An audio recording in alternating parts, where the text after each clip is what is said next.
Assalamualaikum warahmatullahi wabarakatuh. Kagem almarhum Almakfurlah Gus Maksum Al-Fatihah.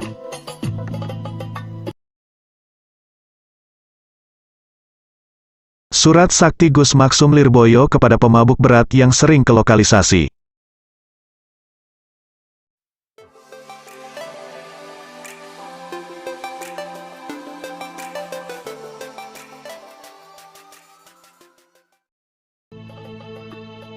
Kiai Haji Maksum Jauhari Lirboyo adalah sosok ulama besar yang selain dikenal luas ilmunya juga sakti mandraguna.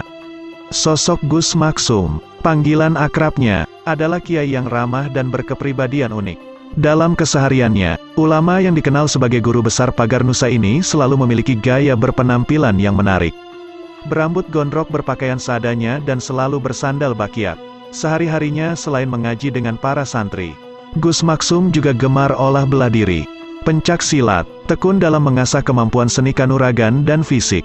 Gus Maksum lahir pada tanggal 8 Agustus tahun 1944 ini memang sudah terlahir dari keluarga tokoh ulama besar. Kakeknya adalah Mbah Abdul Karim, pendiri pesantren Lirboyo Kediri. Luasnya ilmu Gus Maksum tak bisa dilepaskan dari sanad keilmuannya.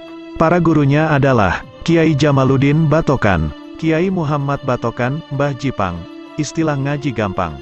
Kiai Mansur Kalipucung Blitar, kakek Gus Maksum dari bapak. Kiai Ahmad Kemuning Kediri, Kiai Ibrahim Banjar Melati Kediri, Habib Jufri Merican Kediri, Habib Baharun Merican Kediri, ijazah rambut api. Kiai Mahrus Ali dan Kiai Yakub, Lirboyo. Kiai Mahrus Ali dan Kiai Yakub, Lirboyo. Kiai Ilyas, pesantren Buntet Cirebon, Jawa Barat, masih keturunan Kiai Abbas Cirebon. Kiai Busro, pesantren Buntet Cirebon, Jawa Barat, masih keturunan Kiai Abbas Cirebon. Namun pertama kali Gus Maksum mengenal dan belajar silat adalah dari seorang pesilat pengembara dari Rengas Dengklok, Kerawang, Jawa Barat yang bernama A.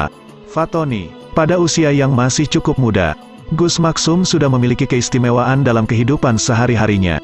Bukan hanya itu, bahkan pada waktu masih bayi pun Gus Maksum sudah menunjukkan keistimewaan sebagai manusia yang nantinya berguna bagi bangsa dan agama. Surat Sakti Gus Maksum. Pada suatu hari, ada seorang tamu dari Semarang. Tamu itu mengeluhkan kelakuan putranya yang suka mabuk-mabukan dan sering pergi ke lokalisasi. Bahkan putranya sering mengancam akan membunuh orang tuanya sendiri.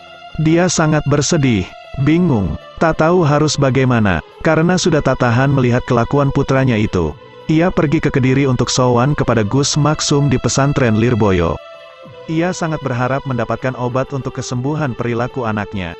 Sayangnya, yang diharapkan malah tidak dipenuhi Gus Maksum.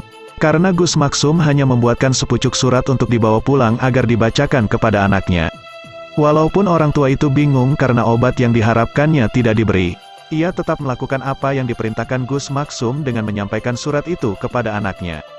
Dan begitulah, setelah surat itu dibacakan kepada anaknya, dalam waktu singkat kelakuan anaknya yang sebelumnya tidak bisa dikendalikan perlahan berubah.